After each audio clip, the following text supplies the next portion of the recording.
ಒಂದ್ ಮಾತೈತ್ರಿ ಈ ಪುಷ್ಪ ಫಿಲ್ಮ್ ಒಳಗ ಒಂದೇನೋ ಮಾತೈತಂತ್ರ ಅಜ ಏನ್ರಿ ಅದ ಏನ್ರಿ ಜೊತೆಗೇನೆ ಅಂದ್ರೇನ್ರಿ ಇದನ್ನ ತಲೆಯಾಗಿಟ್ಕೊಡ್ರಿ.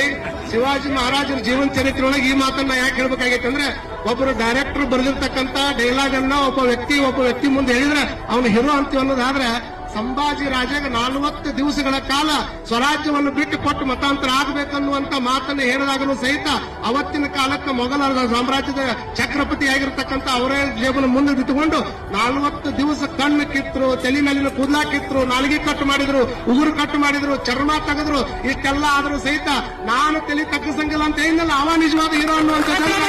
ಸಂಭಾಜಿ ಮಹಾರಾಜ್